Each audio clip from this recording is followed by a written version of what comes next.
Buen día. Buen día, bienvenidos todos. Esta es la sesión 215 del Congreso TAICA 2022. Les damos la cordial bienvenida en nombre de Thyroid Cancer Survivors Association. Esta es la sesión 215. Haga las preguntas a su médico. Y en este día, pues, me acompaña Claudia de México. Claudia, te cedo la palabra para que te presentes. Y Gracias. bueno, antes de presentarte, perdón, porque también, bueno, yo soy Damaris Fernández de ACAT, Grupo de Soporte de Honduras, y es un gusto compartir con ustedes este día. Hola, buenos días. Gracias, Damaris. Bueno, pues mi nombre es Claudia Figueroa, soy presidenta y fundadora de AMECAT, la Asociación de Pacientes Cáncer de Tiroides. Agradecemos a TAICA la invitación y abrir este espacio también al doctor Duque y a Danica, a la doctora Danica Vodopivec, al doctor Duque y a Damaris, que estamos aquí llevando esta sesión. Muy buenos días a todos y adelante. Bueno, sí. Gracias de antemano al doctor Duque y a la doctora Danica, y voy a presentar a la doctora Danica en este momento, que es la doctora Danica Vodopivec, que es endocrinóloga, oncóloga, profesora asistente de medicina en el Departamento de Endocrinología de la Universidad de Birmingham, en Alabama. Después de obtener la doctora Danica su título como médico en la Universidad de Guayaquil, Ecuador, completó su residencia en medicina interna en Lahey Clinic. Realizó su especialidad en endocrinología en Boston Medical Center y su subespecialidad en endocrinología oncológica en el Centro Oncológico MD Anderson de la Universidad de Texas, Houston. La doctora Vodopivec actualmente ha participado en investigación científica de artículos revisados, capítulos de libros en temas enfocados en neoplasia paratiroidea, neoplasia endocrina múltiple y mecanismos de resistencia a los inhibidores de la tirosina quinasa en el cáncer avanzado de tiroides. Mil gracias, doctora, en nombre de la comunidad de pacientes latinos, por estar compartiendo este espacio con nosotros. Claudia. Gracias. A mí me toca presentar al doctor Carlos Simón Duque. El doctor Carlos Simón Duque Fisher es cirujano oncólogo de cabeza y cuello por la Universidad de Miami, del Departamento de Otorrinolaringología. Actualmente trabaja en el Hospital Pablo Tobón Uribe y Clínica de las Américas en Medellín, Colombia. El doctor Duque tiene especialidad en el Departamento de Manejo de Cáncer de Tiroides. Ha publicado numerosos artículos sobre cáncer, así como un libro titulado Uy, tengo cáncer, el cual también está disponible en inglés. Ha dirigido sesiones tanto en inglés como en español, en numerosas sesiones, tanto en inglés y en español, en las sesiones de TAICA, en varios congresos de TAICA. Bienvenido, doctor. Gracias a ustedes. Ya TAICA. Antes de proceder con las preguntas y respuestas, queremos dar un agradecimiento especial a Jessit Parra del Grupo de Pacientes en Colombia, que ha apoyado mucho este proyecto de conversatorio para pacientes. Y también darle las gracias a Eugenia Hidárraga de la Fundación Aúna Ideas, que es parte del grupo de apoyo para pacientes con cáncer de tiroides. Cada día se unen a estas presentaciones o sesiones del Congreso TAICA Internacional, más pacientes de diferentes países de Latinoamérica. Y bueno, pues sin más que decir, vamos a comenzar con las preguntas y respuestas. Preguntas que previamente la mayoría de los pacientes se enviaron. Los médicos tratarán de dar respuesta a todas o casi todas las preguntas. Si no hubiera tiempo para contestar todas las preguntas, pueden dejar sus preguntas en el chat y habrá una respuesta para ustedes vía correo electrónico a través de TAICA. Entonces, comenzamos con la pregunta número 1. Estas son preguntas de carácter totalmente general, informativo, orientativo. En ningún momento sustituyen una atención médica especializada. Y hay preguntas que podrían ser como generales, pero que siempre tienen algo más que aportar. Por ejemplo, nuestra primera pregunta nos dice una paciente: ¿qué es realmente, en qué consiste una tiroidectomía?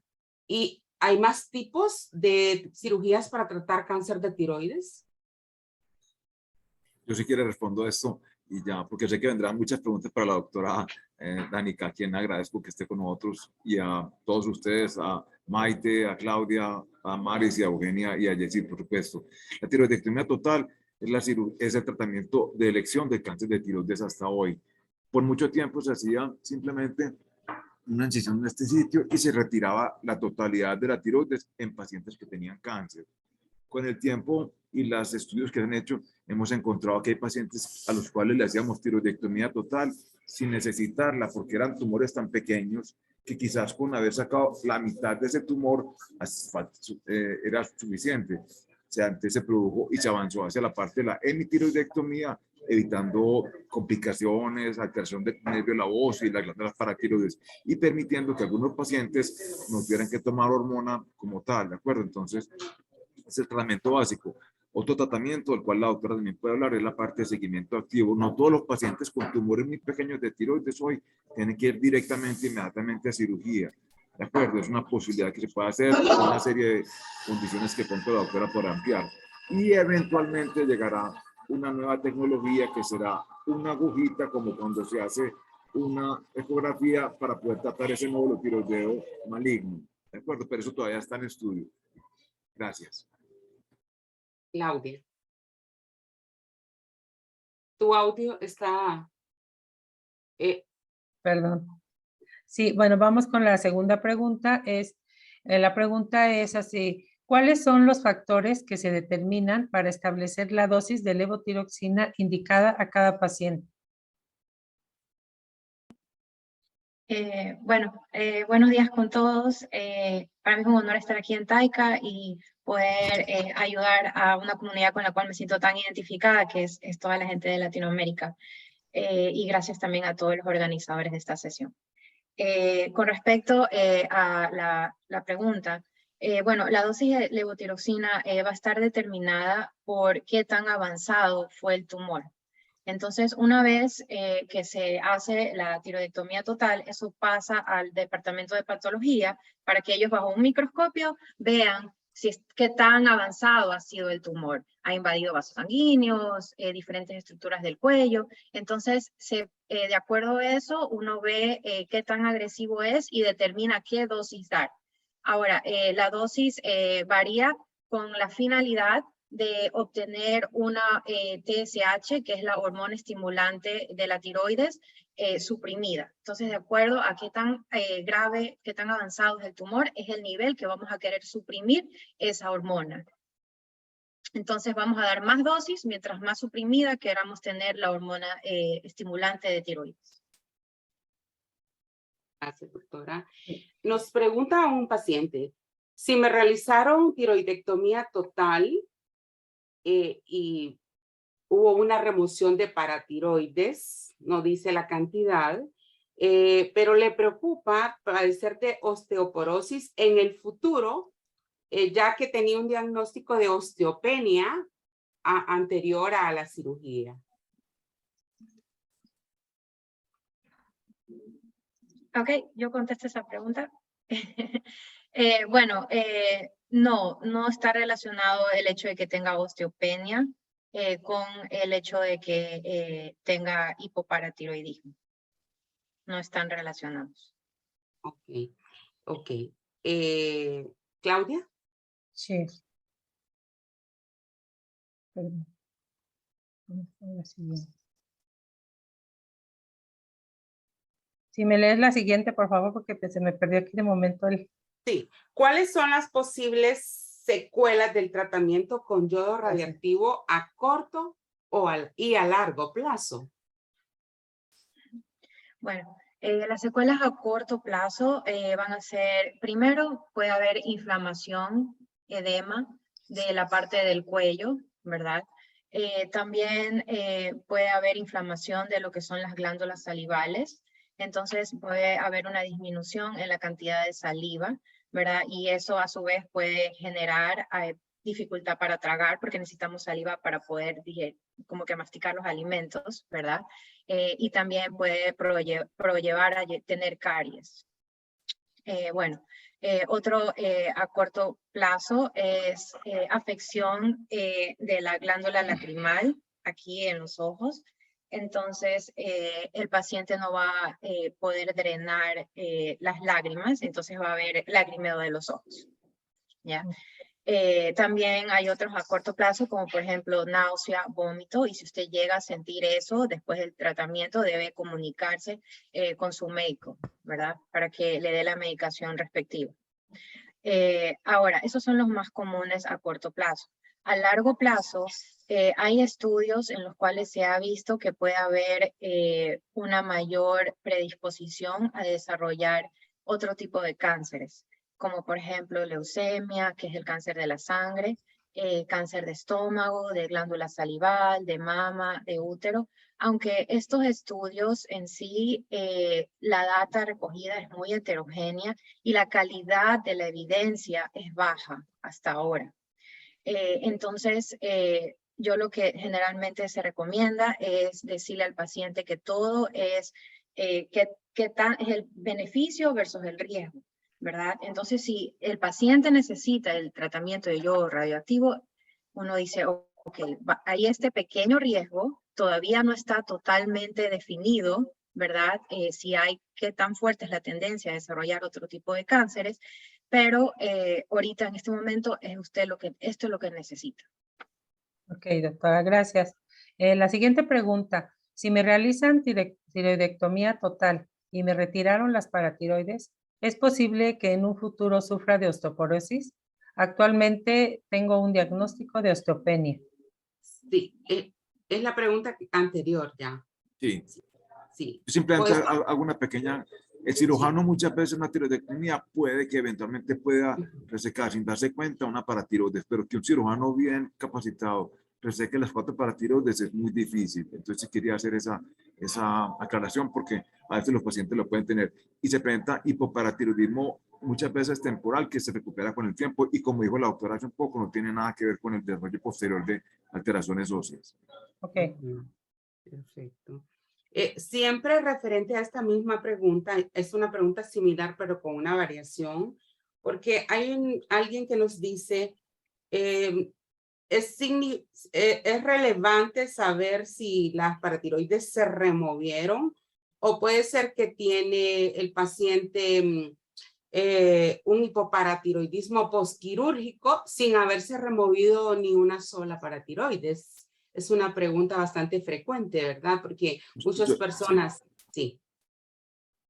La contesto rápidamente como lo dice hace un momento. Es difícil que un cirujano entrenado le reseque, salvo que tenga mucha enfermedad, y a eso me refiero, tumor de gran volumen o múltiples ganglios en la periferia del tiroides que hace que el cirujano tenga que optar en resecar todo eso en bloque, ganglios, sin poder darse cuenta cuál es para tiroides. Pero les aseguro que todo cirujano entrenado va a hacer lo imposible por lo menos dejarle una paratiroides sin enfermedad tumoral que le pueda permitir no tener problemas. Si todas están comprometidas, pues habrá que optar entre manejo con calcio, con la endocrina oncóloga como la doctora Danica o alguien más, pero eso es muy raro la verdad, ¿entendido? Entonces no es usual que un cirujano bien experimentado deje un paciente con 4 paratiroides.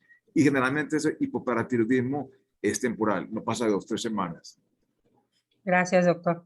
La siguiente pregunta ¿es normal sentir punzadas o comezón en la zona intervenida? ¿Podrían ser posibles daños después del procedimiento quirúrgico?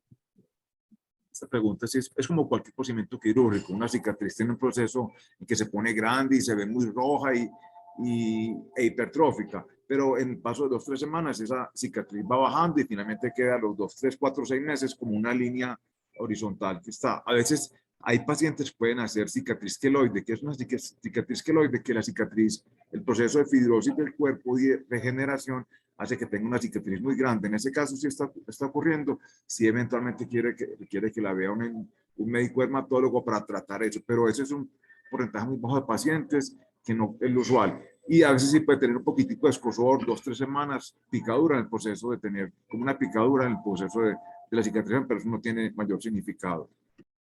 Perfecto. Esta es una pregunta que hasta a Damaris le interesa. ¿Cuáles son los probables efectos adversos de tener una TSH suprimida por tantos años? Bueno, con respecto a eso, básicamente siempre pienso en dos. Uno es desarrollo de osteoporosis, es decir, que los huesos estén frágiles, pero por supuesto a larga data. Y la otra es el desarrollo de taquiarritmas, es decir, la frecuencia cardíaca se vuelve acelerada o desordenada. Respecto a este mismo tema, la siguiente pregunta se relaciona, y te voy a tomar un minuto, Claudia, porque después de tener una TSH suprimida por varios años, una vez que salimos del área de peligro y que nuestro médico endocrinólogo nos permite elevar un poco más la TSH, ¿realmente nuestro cuerpo vuelve a funcionar normalmente cuando se hace esa rebaja de esa pequeña cantidad de levotiroxina? ¿Vuelve nuestro cuerpo a funcionar normalmente después de tomar cierta cantidad que nos mantuvo suprimida por tantos años? La respuesta es sí, el cuerpo se vuelve a adaptar, sí. Pero por supuesto, controlen su dieta, no coman desordenadamente, ¿verdad? Ok, vamos con la siguiente pregunta. ¿Qué tipo de cirugía es mejor? ¿La cirugía convencional o la cirugía transoral sin cicatriz? La que se realiza por la boca. Esta pregunta va relacionada casi con la primera, pero ya es como más puntual hablando de este tipo. Es una pregunta muy común y gracias por a quien la hace en Latinoamérica. La verdad, la evolución de la tiroidectomía pasó desde que la gente en la época medieval se moría con tiroidectomías a que hoy es tan segura que el paciente muchas veces en algún lugares del mundo, aún así habiéndole sacado toda la tiroides y no teniendo mucho problema en la cirugía, sangrado, en fin, para tiroides localizadas, examen de hormonas para tiroides al poco tiempo de la cirugía, bien, el paciente se puede ir para la casa. Yo no soy un amigo de mandar a mis pacientes para la casa porque a veces tengo dificultades, ellos tienen dificultades en llegar al hospital, entonces prefiero dejarlos un día. Pero tiroidectomía total en algunos sitios se puede hacer ambulatoria, pero ya viene hay nuevas formas de hacer tiroidectomía sin abordajes cervicales, porque algunas personas no consideran que la cicatriz cervical se puede hacer, entonces se ha optado por hacer cirugías desde la región como se hacen los estiramientos faciales, inclusive desde la región torácica, por las areolas mamarias, por la axila, y la última más reciente es a través del labio, se hace una pequeña incisión acá, se diseca toda esta parte del cuello, se llega acá y se reseca la tiroides. Eso suena, yo que veo la cara de la doctora, suena muy agresivo y a veces tiene que tener un cirujano muy bien entrenado, y para que un cirujano entrenado se diga que esté bien entrenado, que pueda operar a un paciente, tiene que tener mínimo 50 cirugías de esas por año. Y no hay muchos cirujanos en el mundo que las tengan. En Estados Unidos hay 2 o 3, en México hay 1, en Asia, donde empezó esto, hay un doctor que trabaja mucho en esto, pero requiere un cirujano muy entrenado. Yo diría, ya para terminar, que quien se va a someter a una cirugía tipo TOESBA, transoral, vestibular, tiroidectomía, de buscar primero un buen cirujano que tenga una excelente curva de aprendizaje de esto, que practique esta cirugía regularmente y que tenga unas indicaciones muy precisas, porque de verdad que tampoco justifica a todo el mundo someter a este procedimiento que es más largo, sobre todo si lo hace un cirujano experto, pero para algunos pacientes, modelos o personas que hagan cicatriz que lo idea importante como la que hablábamos ahora, o quizás por su deseo, es una posibilidad, pero no es lo que regularmente se practique en la mayoría de los países. Ok, la siguiente pregunta es referente a los exámenes de laboratorio. ¿Es preferible realizar en nuestra rutina de control de exámenes de laboratorio T4 libre o T4 total? Ok. Bueno, lo que son los exámenes de rutina, ¿verdad? De control, consisten en la hormona TSH, ¿verdad?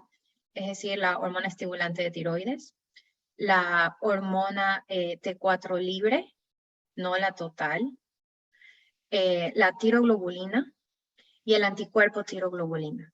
Esos 4 paneles son los que se sugiere hacer durante el seguimiento. Sí. Aportando un poco más, ¿por qué T4 libre es preferible a T4 total? Y le hago esta pregunta porque en ocasiones vemos órdenes de exámenes que dicen T4 total. Ya. Lo que sucede es que las hormonas viajan en la sangre del cuerpo, ¿verdad? Unidas a una proteína o pueden estar libres de proteína.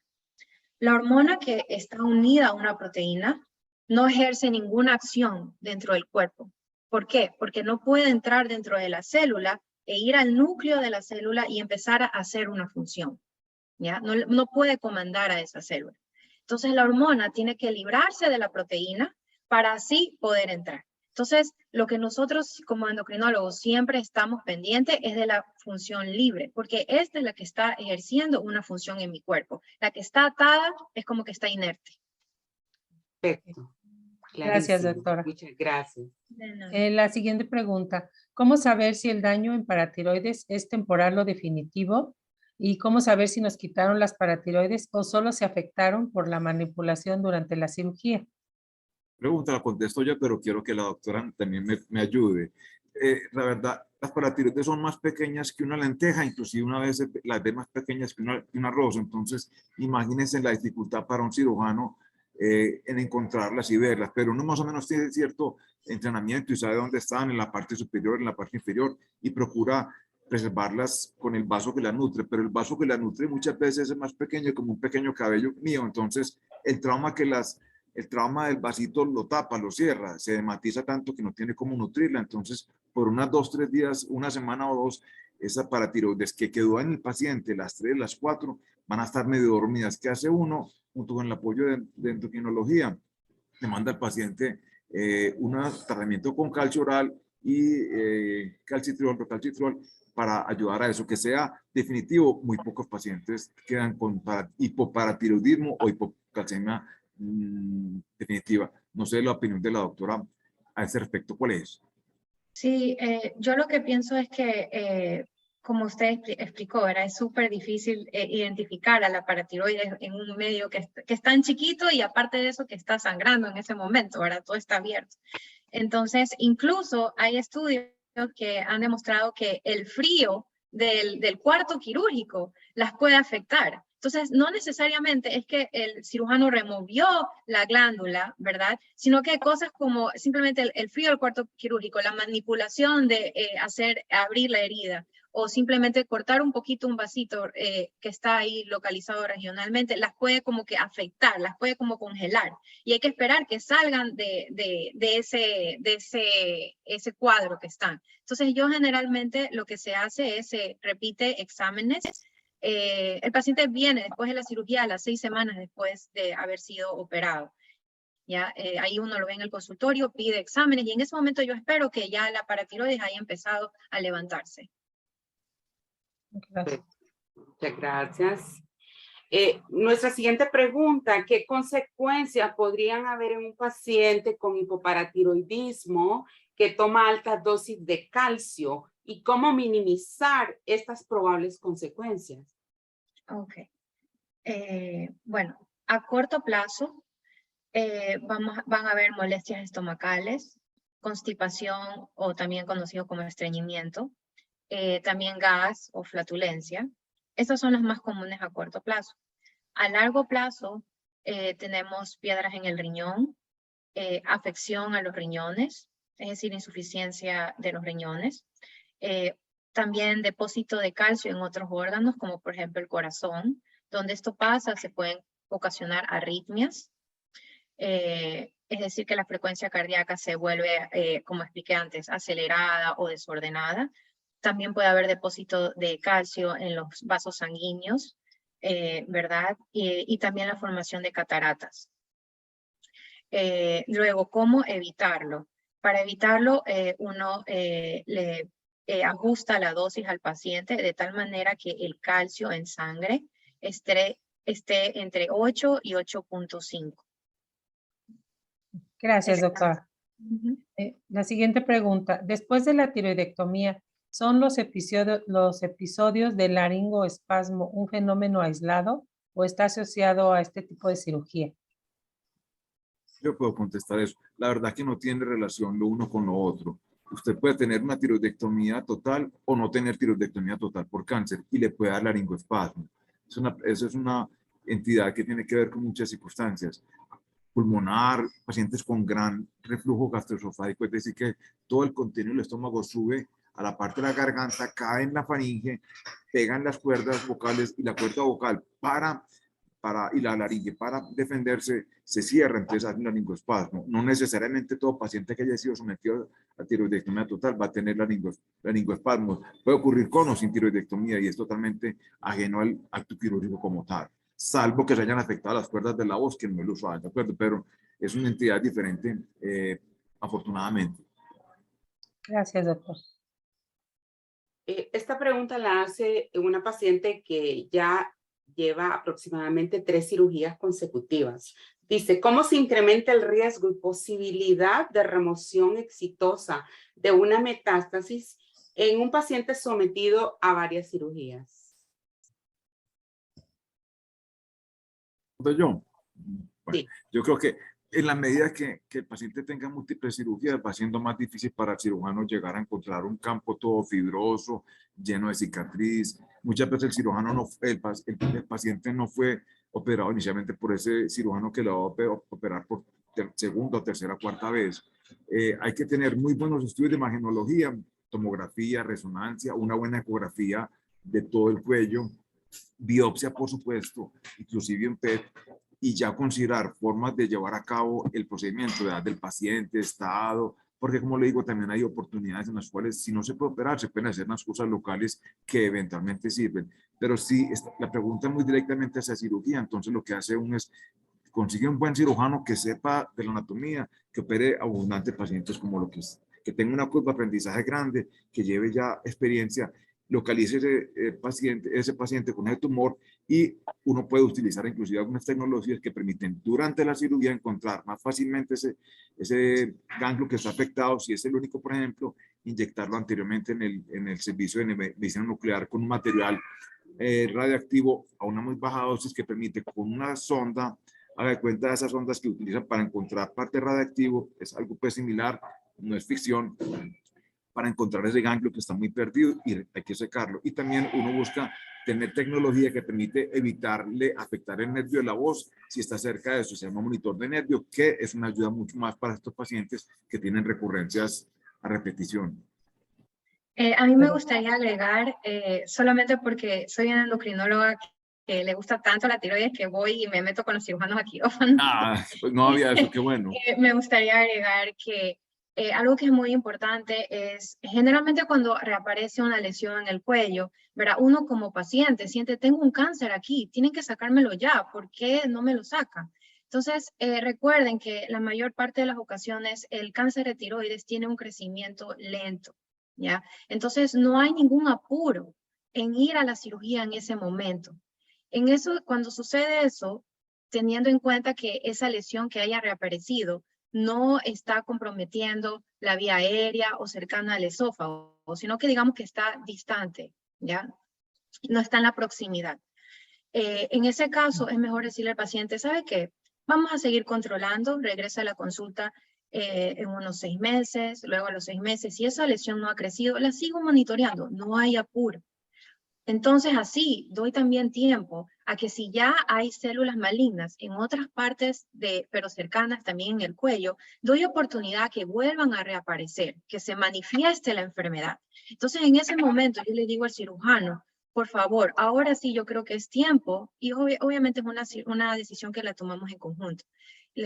Ya es tiempo de coger y limpiar todo el cuello. Entonces no es cuestión de solamente sacar el ganglio que se ve enfermo, sino a veces lo que se sugiere es hacer un vaciamiento ganglionar, es decir, limpiar toda la cadena del cuello. Y así se disminuye la posibilidad de recidivas y estar operando múltiples veces un cuello. Totalmente de acuerdo. Aportando un poco más a este mismo tema, ustedes, la pregunta es para ambos, ¿cuál ha sido su experiencia utilizando infiltración de etanol en este tipo de ganglios malignos? Me gustaría preguntarle por ambos, la infiltración con etanol y la radiofrecuencia. ¿Cuál es la data que ustedes conocen actualmente en el mundo tratando este tipo de metástasis? Bueno, yo puedo hablar que en las instituciones en las que yo he sido partícipe no se ha utilizado esto aún. Tengo entendido que, por ejemplo, en Brasil se utiliza, está en boga hacer esto de aquí.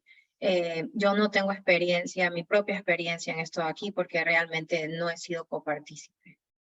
Ajá, y bueno, esa es mi opinión. Sí, la verdad no es muy usual. En Estados Unidos también hay 2 o 3 doctores que trabajan, creo que en la Cleveland Clinic, y se ha ido aumentando la parte de lo que me pregunta Damaris, se llama inyección de etanol en el ganglio donde está. Eso es volviendo al tema que la doctora trataba ahora. De pronto es un paciente que no se puede operar por diferentes circunstancias, edad, movilidad, alteración cardiovascular importante, que no le permite operar. Si el ganglio está en un punto donde en realidad si requieres cirugía o medida de resecarlo y no se puede observar, entonces se puede inyectar etanol dirigido por ecografía y por una persona que lo haga regularmente. Y lo de radiofrecuencia es relativamente nuevo. Yo aún no quiero hablar más de la técnica porque creo la verdad y soy convencido que va a ser de utilidad, pero no quiero que se madure una técnica rápidamente, simplemente por eso hay que darle tiempo que se hagan los estudios y toda la cosa para que todos podamos tener beneficio del paciente con seguridad del mismo. No todo el mundo está entrenado en esto, no todo el mundo hace ecografía en forma, entonces tenerlo en cuenta, pero de verdad que sería eventualmente una posibilidad. Sí, Gracias, podríamos doctor. dejarlo en que es una técnica nueva y se necesitan más estudios para saber a largo plazo los beneficios y riesgos. Ok, gracias, doctor. Bueno, aquí la siguiente pregunta. ¿Qué valores de tiroglobulina y antitiroglobulina podrían ser aceptados o esperados después de la cirugía y la ablación para establecer un estadio y cuál es su diferencia? Ok. Es una pregunta bien larga. Bueno, con respecto a qué valor, cuál es el número que uno espera después de la cirugía y el yodo radioactivo, yo diría que lo más cercano a 0. Es lo que yo siempre quiero ver, ¿verdad? Luego, con respecto a, si usted me pregunta, espérame, ¿podría repetir? Ya respondí la primera pregunta. ¿Cuál fue la segunda parte? Sí, y después de la cirugía y la ablación, para establecer el estadio del paciente y cuál es la diferencia de los anticuerpos y de la tiroglobulina. Perfecto, ya. Entonces, ya contesté, lo más cercano a 0 es lo mejor, ¿verdad? Ahora, nosotros no basamos el estadiaje de acuerdo al nivel de tiroglobulina. El estadiaje es basado en el estudio histopatológico del tumor, es decir, cuando su cirujano retira la glándula y eso se va a anatomía patológica y ellos bajo el microscopio ven y ven qué tan avanzado está el tumor, ¿ya? Entonces, la tiroglobulina nunca me va a decir el estadio del tumor, ¿ya? La diferencia entre ambos.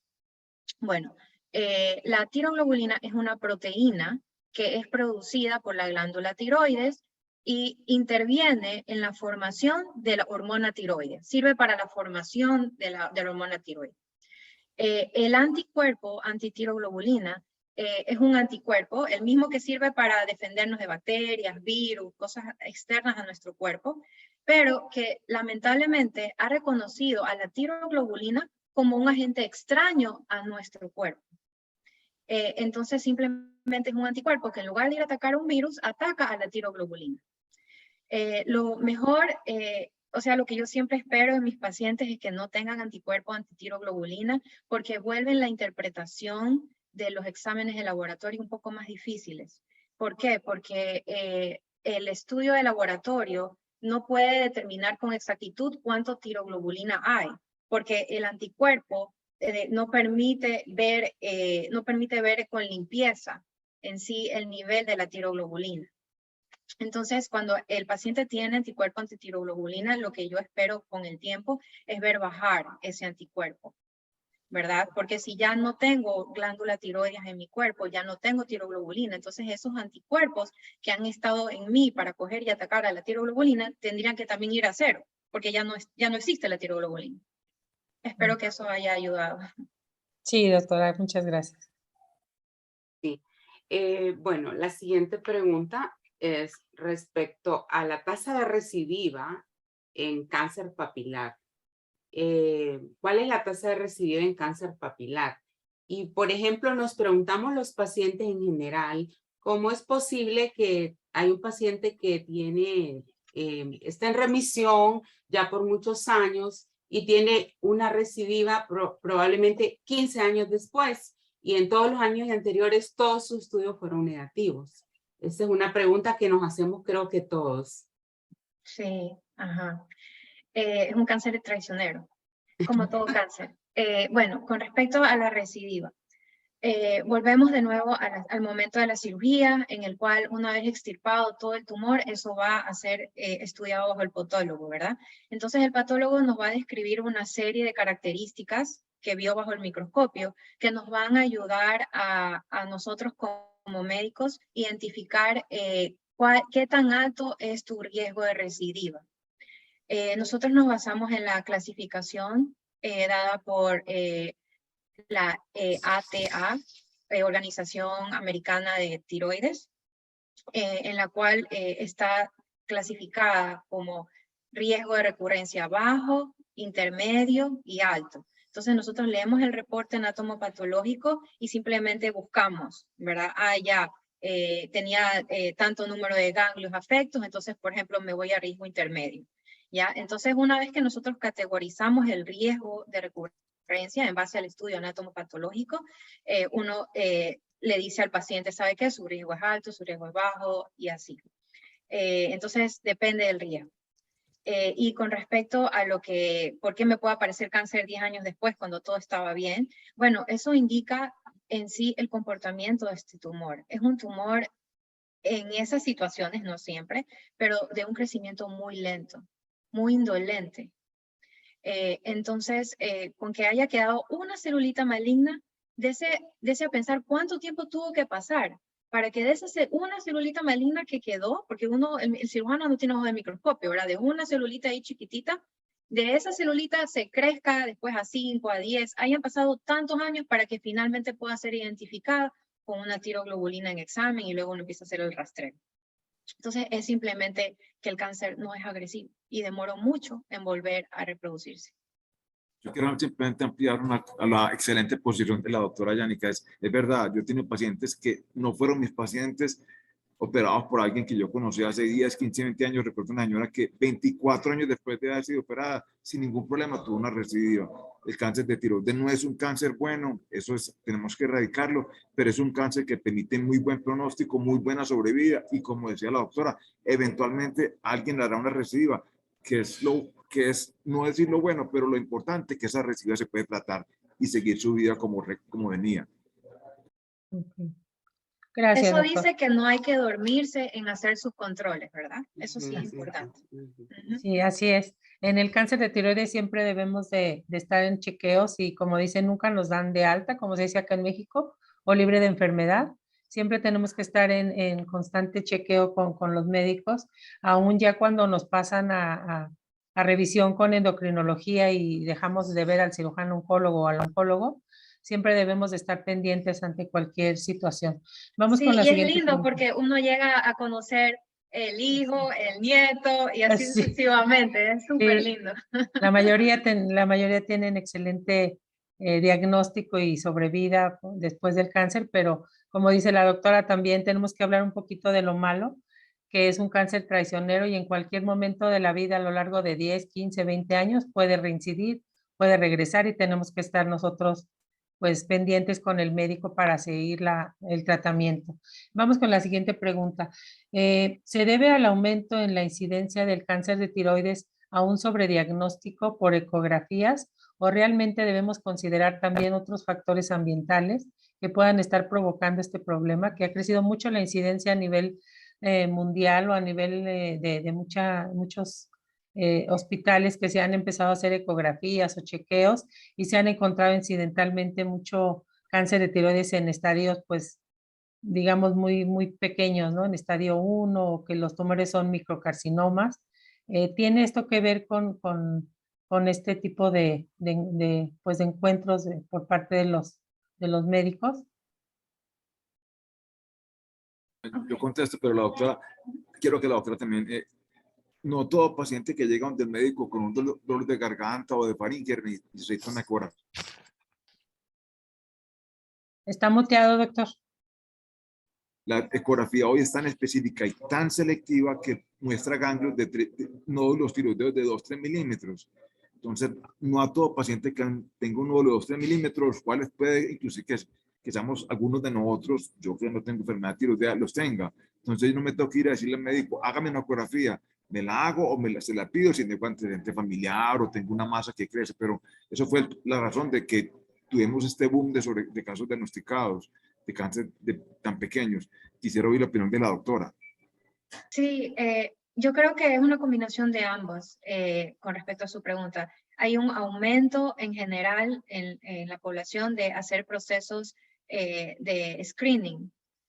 Yo qué sé, por ejemplo, para cáncer de pulmón, todo fumador, toda persona fumadora a partir de tantos años de edad, se recomienda hacer una tomografía de tórax para asegurarse que no vaya a desarrollar cáncer de pulmón. Entonces, generalmente estas personas llegan y ¡bum!, les encuentran, ahí mismo se ve, en la tomografía de tórax se ve pues que hay un nódulo en la tiroides, o sea, es una manera incidente. Uno no, en verdad, no planeaba buscarlo, pero lo encuentra buscando por otros motivos. O por ejemplo, es muy común también gente que tiene problemas aquí de la cervical, en el cuello, le hacen una resonancia de cuello para estudiarle por qué le duele el cuello y ¡bum!, encuentran, mira, también ha tenido nódulos en la tiroides. Entonces sí, hay un aumento en que se encuentra más simplemente porque hacemos estudios y lo vemos, ¿ya?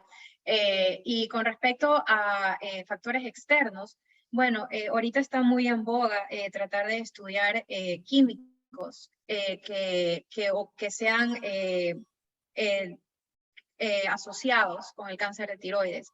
Y así hay estudios en lo que son los retardantes de llama, de incendio, también bifeniles policlonados, también nafitalenos y pesticidas, sustancias químicas tóxicas que están en el ambiente que hoy en día están siendo estudiadas y viendo su relación con respecto al cáncer de tiroides. Y así también con todo tipo de cáncer, ¿verdad? Gracias, doctor. Respecto a este mismo tema, me gustaría hacer una acotación, porque muchas veces sucede que los pacientes dicen, le voy a mandar a hacer un ultrasonido a mi hija, o le voy a decir a mi mamá y a mis hermanas que también se hagan un ultrasonido y estudios. Entonces, respecto a esa decisión, ¿qué factores realmente familiares podríamos considerar para hacer estudios o no, cuando en la familia ya hubo un caso de cáncer de tiroides? Sí, bueno, hay una cosa que se llama cáncer, una patología llamada cáncer papilar familiar, pero para eso hay criterios y tiene que estar presente en 3 miembros de la familia. Y el número 3 es el paciente, ¿verdad? Entonces, por ejemplo, abuela, mamá, paciente. Cuando pasa eso, entonces ahí sí es recomendable que los hijos y los familiares se vean si no tienen un cáncer, porque se cree que hay una conexión genética, ¿verdad? Pero cuando solamente apareció en una persona, ahí aislado, no tiene necesidad. Okay. Muchas gracias. Claudia. Vamos con la siguiente. ¿Qué consecuencias podría haber a corto o largo plazo en pacientes con hipoparatiroidismo que toman altas dosis de calcio y cómo minimizar estas probables consecuencias? Nosotros aquí también voy a hacer una acotación. Tenemos 2 pacientes acá en México como que son pues algo que llama mucho la atención, que a lo largo del tiempo han tenido que subir la dosis de calcio y llega un momento en que ya una de ellas toma 150 gramos al día de carbonato de calcio y hay otra paciente que de repente a lo largo de 5, 6, 7 años de estar más o menos estable con un calcio de 7 o 6 si algo, ha empezado a tener una pues probable resistencia al calcio y tiene bajas dosis de calcio en sangre y tiene que ser hospitalizado, ¿no? Entonces, ¿por qué pasa esto? Que después de estar más o menos estable, el paciente empieza a necesitar más y más calcio. ¿Cuáles serían las consecuencias a largo plazo? Ok.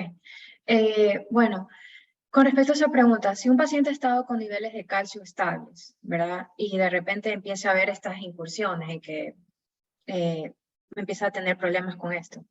lo que yo pensaría es, primero, está tomando el calcio todos los días a la misma hora. Porque, por ejemplo, hay gente que yo que sé, toma el calcio cuando se levanta la primera vez, ¿verdad? Cuando se levanta. De repente es un fin de semana, estuvo en una fiesta la noche anterior y simplemente se levanta ella a almorzar. Entonces, obviamente, cuando se levante va a tener síntomas porque no se tomó el calcio en la mañana. También otra causa es no ingerir calcio con alimentos. O sea, es mejor ingerir el calcio cuando el estómago está lleno, inmediatamente al comer. Y otra situación puede ser que tenga problemas en la absorción del calcio. Y bueno, ya eso es otro punto, es de un gastroenterólogo a tratar de averiguar por qué hay un problema en la absorción, ¿verdad? Y de ahí, algo que es muy importante es que el paciente que sufre hipoparatiroidismo sabe cuáles son los síntomas cuando el calcio está bajo, ¿verdad?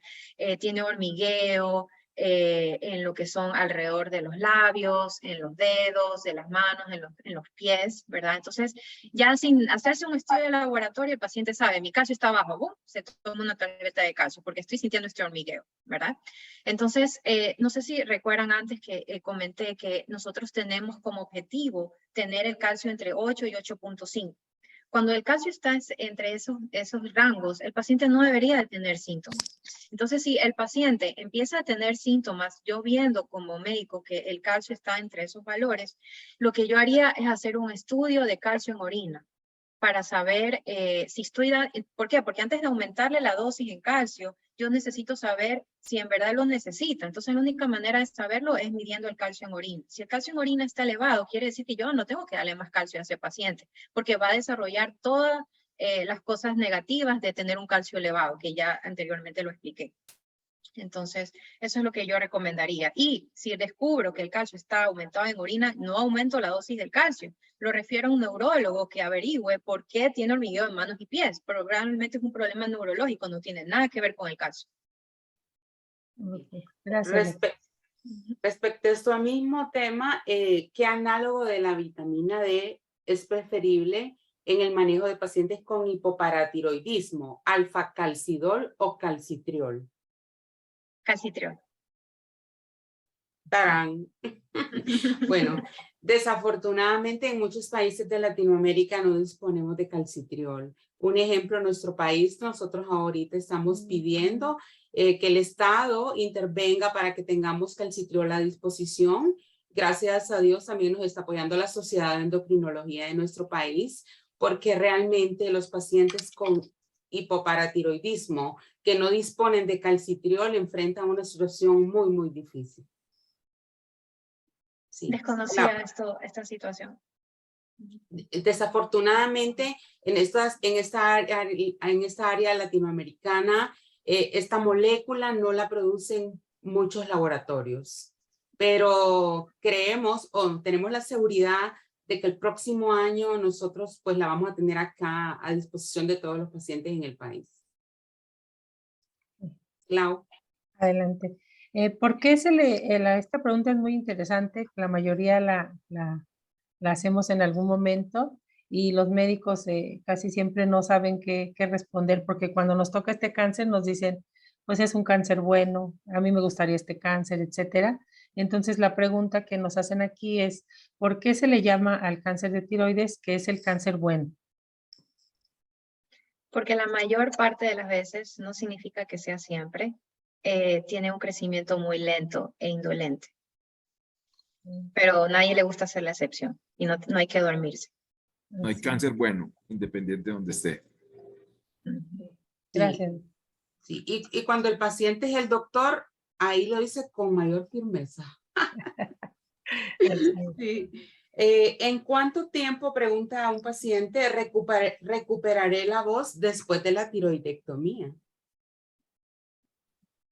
La pregunta sí creo que la respondo yo. Depende de muchas circunstancias, pues asumiendo que todo fue una tiroidectomía normal, que el nervio recurrente, el nervio labor no se afectó porque se cortó, que estaba comprometido con tumor, porque eso sí quiero que quede claro. Si el cirujano ve que su nervio de la voz, el recurrente laríngeo, que cursa entre la tráquea y el tiroides, tiene tumor, no tiene otra opción más que retirarlo. Pero supongamos que su cirujano fue muy dócil, simplemente manipuló un poco más su nervio en la cirugía para liberar de un ganglio o el tejido tiroideo y no fue muy agresivo, que es lo que regularmente ocurre, ese nervio se recuperará o esa voz de ese paciente en más o menos 3 a 4 meses. Hay hoy día una tecnología que se llama monitor de nervio, que sin ser una garantía que su cirujano no va a afectar el nervio, sí le permite saber al momento de la cirugía, durante esta y al final de la cirugía, cómo quedó su nervio y si va a tener algún problema con la voz. Creo que un cirujano, me perdona que lo reitere tanto en esta sesión, opere pacientes con tiroides o cáncer de tiroides y le afecte su nervio y tenga una buena curva de pacientes que operen más de 100, 150 pacientes por año, ese riesgo es menor del 1%, pero nunca será cero. Hay diferentes circunstancias que pueden afectar el nervio, el trauma, cómo está dispuesto, qué tan grande es, porque créanme, no es más pequeño que más grande que 2 milímetros. Hay que operar con lupas y a veces se están adheridas al tumor o infiltradas por el mismo o simplemente en contacto con, y la mera manipulación lo afecta, pero generalmente los pacientes, la mayoría de ellos recuperan la voz al paso del tiempo. Perfecto, muchas gracias. Esta pregunta es referente al seguimiento en pacientes post cirugía y posablación con yodo radiactivo. ¿Me tengo que hacer el rastreo de seguimiento a los 6 meses o al año? ¿Cuántos rastreos me tengo que hacer? ¿Y cuándo se suspenderán definitivamente los rastreos en el seguimiento? Bueno, lo recomendable es que se haga el primer seguimiento 6 meses después de haber recibido el yodo radioactivo. De ahí será 6 meses después, es decir, estamos hablando de cada 6 meses por un año y luego será cada año. Digamos que ya han pasado 5 años y la tiroglobulina está en 0. En ese caso, nunca se le dice al paciente adiós. Simplemente se le dice, ¿sabe qué? Ya la próxima vez va a venir en 2 años. Ya no es necesario que venga cada año, pero nunca hay que dormirse. Gracias, doctor. Gracias. Sí, este es un tema importante porque como hay consensos en diferentes países y no siempre todos los endocrinos o todos los médicos o los grupos multidisciplinarios comparten las mismas opiniones. Y de repente, por ejemplo, yo he hablado con pacientes que me dicen, mi endocrino dice que hoy en día ya no se hace un rastreo de control en seguimiento, pero realmente a lo largo de estos años nosotros como pacientes hemos aprendido de que el médico tiene que dirigirse con todos los estudios disponibles para tener un screening total de ese paciente en todas las áreas, no solo ultrasonido, no solo pruebas bioquímicas como tiroglobulina y antitiroglobulina y no solo rastreo, pero que todos son necesarios todavía, ¿verdad? Sí, correcto. Y ese rastreo va, como usted correctamente lo dijo, se va a basar en los 4 estudios de laboratorio que les mencioné, TSH, T4 libre, tiroglobulina, anticuerpo antitiroglobulina y ultrasonido. Tienen que venir de la mano. Perfecto. Y obviamente si encontramos patología, entonces ahí uno va acortando las visitas. Si ya le encontré un cáncer que yo que sé que se ha metastizado, que está creciendo, no le voy a decir venga en 6 meses, acorto, ya venga en 3, cosas así. Pero esa es la base suponiendo que todo vaya bien. Sí. Okay. Claro. ¿Cuál es la diferencia? La siguiente pregunta habla sobre la hormona recombinante. ¿Cuál es la diferencia en producir el hipotiroidismo con la hormona recombinante, Thyrogen, o suspendiendo la levotiroxina? Okay. La diferencia yo creo que está en qué tan no bien el paciente se va a sentir. Porque cuando Calidad uno... de vida. Ajá, la calidad de vida durante ese tiempo.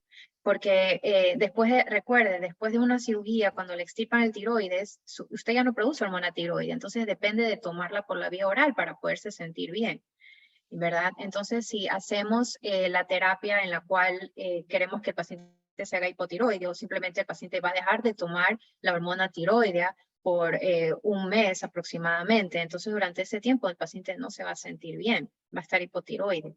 Mientras que cuando se inyecta la hormona recombinante, es como que nada pasó. El paciente no se siente mal. Okay. Y Gracias. eso a veces es un problema, es con los seguros, que tanto el seguro médico lo cubre o no. Sí. Sí. La hormona Eh, recombinante no es barata y no todo seguro la cubre. Sí. Sí, algunos, aquí en México lo cubren algunos hospitales o la gente que tiene seguro médico, pero en general la seguridad social no lo cubre y en otros países sí lo tienen ya, sí lo cubren, ¿no? A todos los pacientes se les da y solamente si el médico se los suscribe. Adelante, Damaris. sí. Si me permiten, voy a hacer un paréntesis para indicarle, Jackson, we are going to use the 10 extra minutes to complete the session. Sí, una pregunta más. ¿Qué procede o cuál es el paso a seguir una vez que un paciente, el médico ya lo ha considerado refractario al yodo? Esta es una pregunta que en Latinoamérica es muy importante porque no disponemos en la mayoría de los países de estudios moleculares y genéticos. Y aquí mismo en mi país yo he visto personas que ya están con diagnóstico de refractariedad y ¿qué hago? ¿Qué hago? ¿Cuál sería su consejo, doctora, en este aspecto? Bueno, a ambos, porque ambos están en diferentes áreas. Sí, cuando el paciente ya es refractario a yodo radioactivo y hay tumor, ¿verdad? Ha recidivado o ha persistido. Persistido significa que siempre ha estado el tumor. Nunca, desde la cirugía inicial, nunca se pudo sacar totalmente el tumor del cuerpo. Y recidivado es que se sacó y ya no había y de repente volvió a aparecer. Esa es la diferencia entre persistir y recidivar. Entonces, cuando alguien tiene enfermedad refractaria al yodo, lo que se hace es el estudio molecular del tumor, porque la mutación que está altamente relacionada con esto se llama BRAF, B pequeña 600E, BRAF V600E. Esta mutación, si su cáncer tiene ese tipo de mutación, entonces va a desarrollar refractoriedad al yodo radioactivo.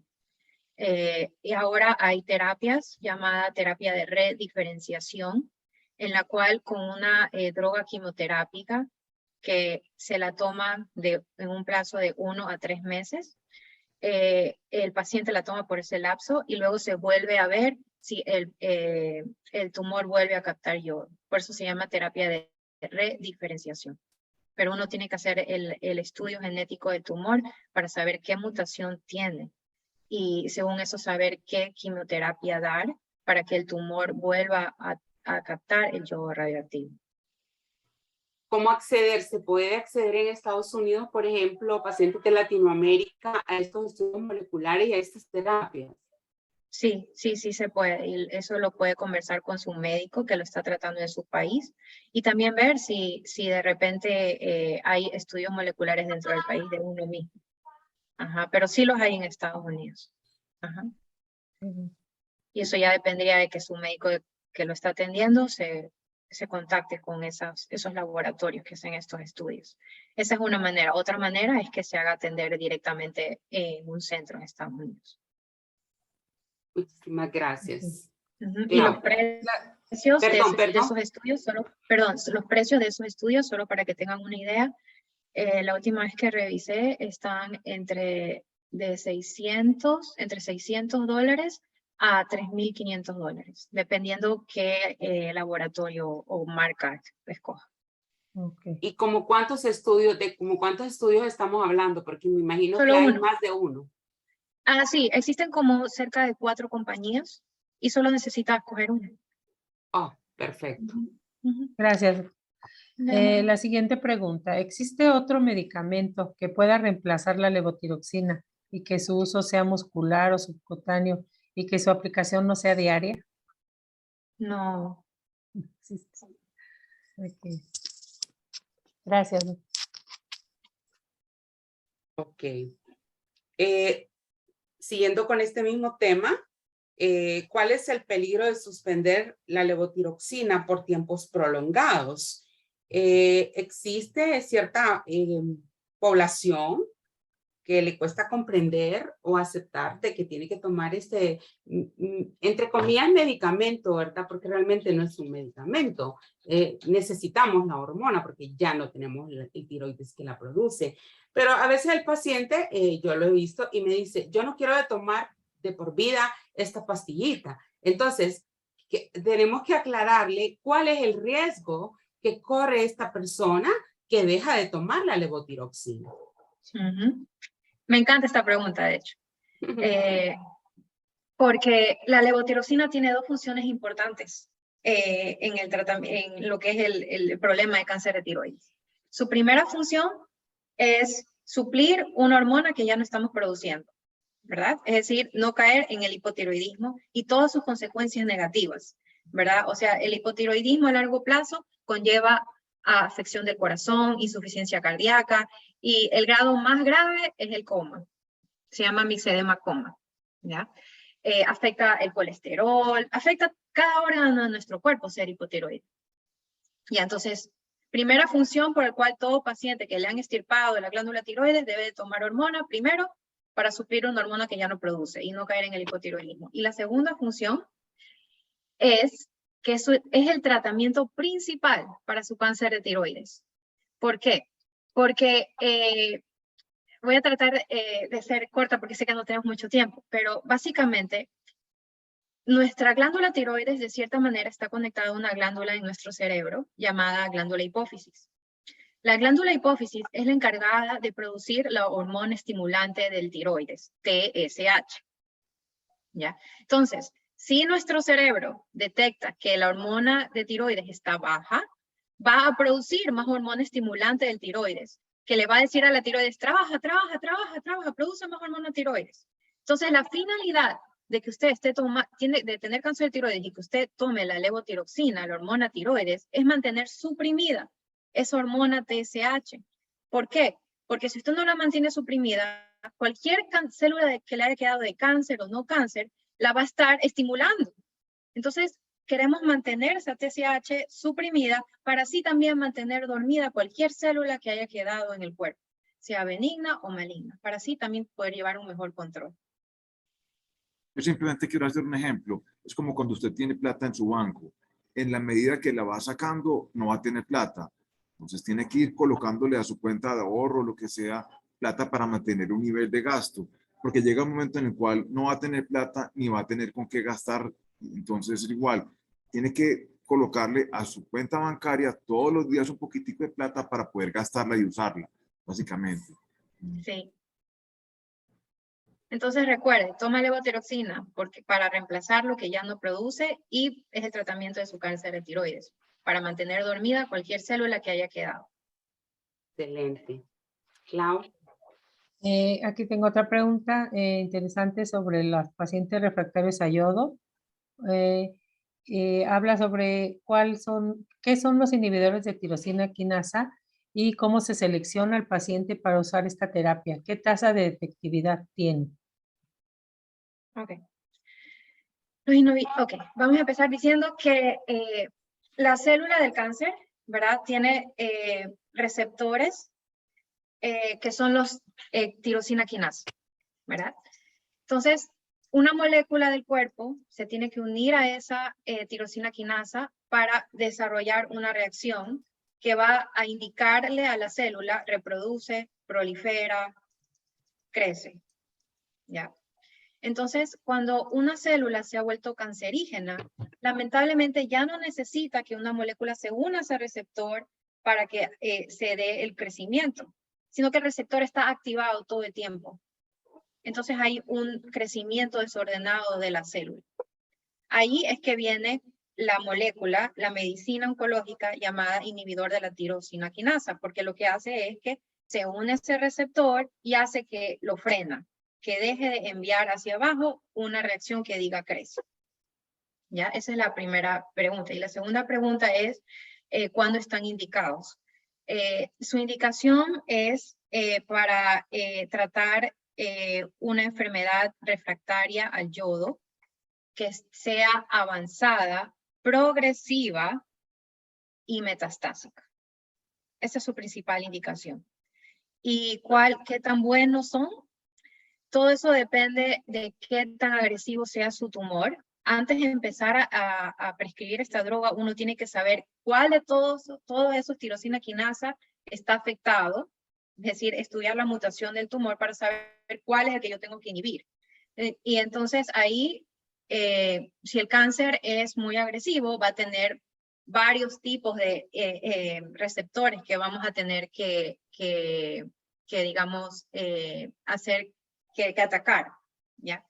Entonces, todo depende de la agresividad del tumor, pero de manera general puede ser que mantengan el tumor suprimido o que incluso hagan que el tumor disminuya un poco en tamaño. Yo diría que de unos 6 meses hasta 2 años. Se nos acaba el tiempo, nos quedamos con las ganas. Esta ha sido una charla exquisita. Les agradecemos en nombre de todos los pacientes latinoamericanos que están presentes en la charla hoy y que la verán en el canal de Taika en un futuro corto. Pero nos tenemos que despedir. Mil gracias, doctora Danica. Sus respuestas han sido claras y muy gentiles. Nuestros pacientes han podido comprender en un lenguaje sencillo, no médico, y igualmente al doctor Duque, que siempre ha estado apoyándonos ya por muchísimos años. Ojalá que se integre ahora la doctora Danica a ese equipo de médicos que nos está siempre dando una orientación médica que es sumamente valiosa para nosotros, porque cuando ustedes nos explican, nosotros tenemos una herramienta más para enfrentar el cáncer de tiroides y tenemos una herramienta más para quitar esos miedos que todos sentimos como pacientes, sin importar el riesgo de recurrencia. Igualmente, Claudia, AMICAT, un equipo de Latinoamérica que tenemos de varias asociaciones de pacientes con cáncer de tiroides. Gracias, Claudia, porque estás siempre apoyando con tu asociación todas las presentaciones médicas, educativas. Y a todas las personas asistentes les prometemos que tendrán respuesta a todas aquellas preguntas que nos quedaron. Hicimos una maratónica, los doctores contestaron creo que aproximadamente 40 preguntas en un lapso de 1 hora. Y bueno, les doy el espacio para que cada uno de ustedes se despida y esperamos que el próximo año en el Congreso Taika nos volvamos a reunir todos. Gracias. Bueno, pues muchas gracias de nuestra parte. Primero que nada, agradecer a Taika el espacio que brinda, a la doctora Danica, al doctor Duque, Damaris por moderar también la sesión y a todos los pacientes que se conectaron esta mañana. Muchas gracias, nos vemos en la próxima. Muchas gracias. Gracias, doctora. Gracias a usted, a la doctora Danica, a Claudia, a Maite, a Yesida, a Eugenia, a Maris, a la doctora Danica, espero que nos acompañe otra vez, honrado, y es siempre un placer estar con los pacientes, de verdad que es la parte importante, ustedes son lo más importante. Muchas gracias. El placer es mío. Que estén seguros. Buen día. Gracias. Bye. Bonito día para todos.